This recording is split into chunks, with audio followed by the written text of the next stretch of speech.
What up, Underdogs of Addiction fam? Good morning. This is not my sponsor, but I love Rise Brewing Company. They got organic, really good mocha-based caffeine. It's just straight up, and I'm sensitive to caffeine, and I can drink this, and it just gets me feeling good. So I wanted to do a plug. Maybe they'll sponsor me one day when I have 100,000 subs. But today's video, I wanted to talk to you guys something that's very important. Some of you guys who follow me may have been to treatment centers. Some of you guys haven't. Some of you guys are watching my videos just because you're looking for an answer. I'm someone who's graduated from two really quality treatment centers. It's not about the money, it's about what you get. I graduated from Treehouse Recovery, a 5-month inpatient program in Portland, Oregon that's based out of Costa Mesa, California, as well as Eagle Creek Ranch in Boise, Idaho.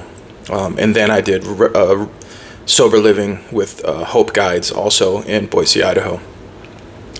I learned a lot of great things in these programs, and I've built on my own.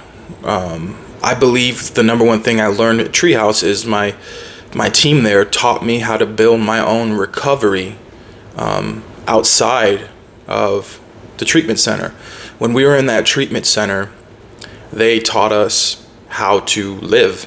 They were reteaching us how to live. And, something I wanted to talk to you guys about that I'm on a journey is even after doing all that treatment, which helped, I really learned how to get in touch with who I am, stop abandoning myself, because when we use drugs and alcohol, it's self-abandonment. And who are we abandoning?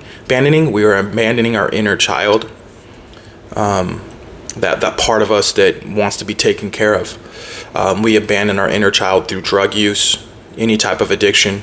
For me, it was drugs, it was alcohol, it was women. I am a very codependent person. I didn't realize I can have compassion for people. I can take care of other people. I can show love to people. What I didn't realize is that I wasn't a lot of times loving myself how I needed. So I would get in relationships where I would basically hand myself over to a woman who actually is unable to love me the way I want. Well, because nobody is responsible for filling your glass. We are supposed to share love, not control and take love. And when a lot of us who struggle in addiction, we have trauma bonded relationships. Right now I'm going through a breakup right now. Ironically, this girl that I'm breaking up with is a girl that I grew up with, known her since I was 12 years old. She was my first love. I was her first love. We dated for over a year. She was my twin sister's best friend. Even after we broke up when we were 12, she was in my life. She's been in my life in some capacity, but up until we were probably 17, she, was in and out of our house all the time. This person as well struggled heavily, started using opiates when she was 17 and has battled that addiction for the last 10, 15 years. And we recently reconnected when I came home from rehab. It's for another video, but it was yet another trauma bonded relationship. And it's ironic because she was my first trauma bond. And I remember when I met her, it was like this instant attraction. And as you guys know who watch this, whenever you feel like instant attraction to somebody, like an addictive type of attraction, it's dangerous, and it usually doesn't end well. And a lot of us who struggle in relationships, it's because we saw our parents. As a child, my earliest memories were literally like watching my dad punch holes in the wall, be completely drunk, screaming, yelling at my mom, physical, verbal abuse. And where I'm getting at, you guys, is a lot of us who come from these backgrounds, I'm sure a lot of you guys watching this can relate to watching your parents have some type of dysfunction when you grew up, to different degrees. And so what that taught me is basically to invalidate my feelings, because when I would see my parents fighting or my parents arguing, they were so in their own pain and fighting each other that we would just sit there and we're scared, we're terrified, but we didn't have anyone to calm those feelings. So I learned at a young age to just suppress my feelings, suppress myself. And if I'm a good boy, if I do this and that, then maybe, I'll make my mom happy, or my dad will actually finally say that he loves me. I grew up with a overt narcissistic father. His mom was very abusive to him. So I'm not excusing his behavior as a dad, but there was a reason to how he became. And, as a child, it was just a lot of no verbal, no physical affection for the most part. And then there would be times of, hey, son, let's go get you a bike, or let's go rent a video game. And I would be like, wow, my dad really does love me. I mean, he loved me in the way he knew how to love, but it wasn't healthy. But as soon as something went wrong with my mom, or I didn't do something right, it was, I hate you, son. I do not love you. Then at the end, it escalated to physical abuse, like a serious assault that my dad did to me when I was 8 years old, which is when I was like, what the fuck? Like, I didn't realize how that screwed up my inner child, the abuse from my father. And my mom was a codependent, and my mom was so screwed up from all her trauma and with my dad and raising 4 kids that she tried, but she wasn't always available emotionally. So I had a lot of issues with suppressing my emotions because I just didn't have nowhere to go. And luckily, like, I had my sister, and I had my siblings, thank God, but me and my youngest sister, we were very close, my twin sister, and we would always talk. And so my sister was like we were like each other's, like, support.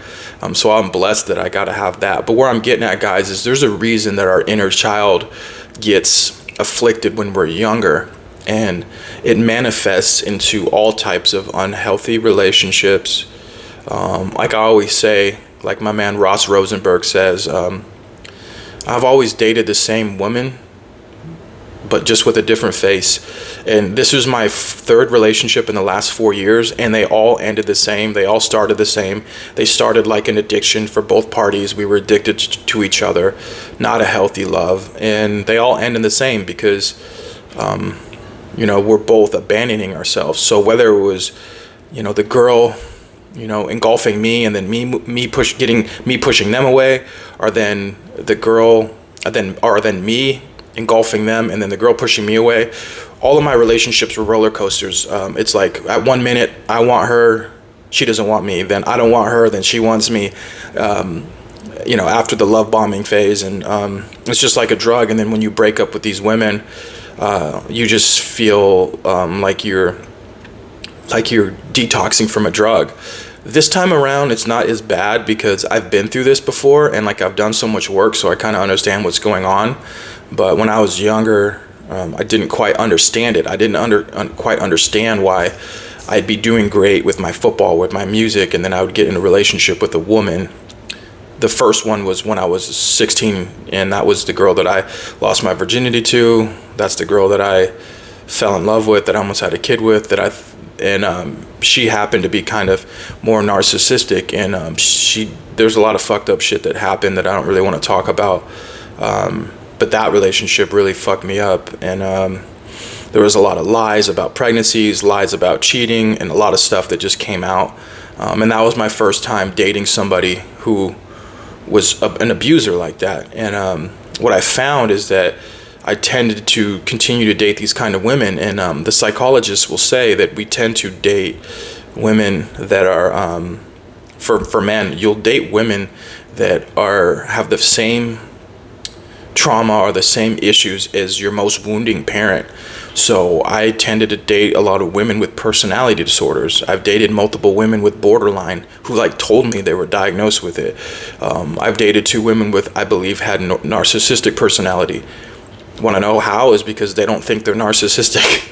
But you know that in your heart you're a good person, and I wasn't perfect, but some of the things that these women would do, the cheating, or whether it was verbal, or the lies, the faked pregnancies, some of the cold-hearted things these women would do would really fuck you up, because at first they would be attracted to you and they would do everything for you that would fill in your holes. Like, so for me, it was wanting that validation from my dad that he loves me, him showing up.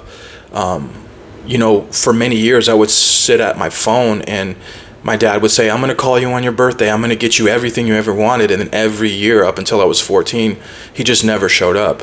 And I remember being 14 and just bawling and crying my eyes out like I would if a girl broke up with me, because my own father would just would lie to me. And I finally had enough. And I found that I tended to date women that were just like that too, who were very manipulative, who were very good at lying, sold me on dreams, I love you, you're the greatest person I've ever met. And love is not obsessive. Whenever you meet a woman or a man, if they're just confessing their love to you, buying you all these things, sending you a million photos, in my experience, it's always a red flag, and it always crashes. It always crashes because these people are not healthy. They usually have some type of personality disorder, and I'm not saying as a codependent I'm healthy either. Codependency is its own disease, and there's a reason those two attract. But Margaret Paul from Inner Bonding always says that you attract your own woundedness, you're reciprocal. And so that's what I found. And so, I know I'm talking about all kinds of things, but what I want to speak to everyone about today is doing the inner bonding work. I highly suggest Margaret Paul's 30-day inner bonding course, Learning How to Love Yourself, is really helping me understand my unhealthy behaviors and how my responsibility for getting into these unhealthy behaviors with women, with drugs, with all kinds of addiction. And it comes from abandoning ourselves. It comes from not taking responsibility for our feelings. It comes from not knowing how to love ourselves. And it's a journey. But one of the most important things is to have a connection with yourself and with God. And I'm in a situation right now where I'm just like, I'm not going to date anybody until I can clearly look myself in the mirror every morning and be like, I'm in love with myself, not in a narcissistic way, but like in a beautiful way. And that I don't feel I need someone else to complete me. And that's the journey I'm on right now. I feel like with every person struggling with addiction, barring that you have some extreme mental health disorder, a lot of us are just suffering from lack of self-love and not knowing how to love ourselves. So that is the message today, guys. However you have to do it, I'm not here to tell you what to do. I'm here to tell you what helped me. And you got to go out there and find someone who can, some type of practice or something that can teach you how to really truly love yourself. So I'm gonna end this video. My action for you guys today is get out a journal and write out what are all the things you need. What are the things you're seeking? What does drugs give you? What does a relationship give you? And try to figure out how you can start giving yourself those things, how you can start meeting your own needs in a healthier way.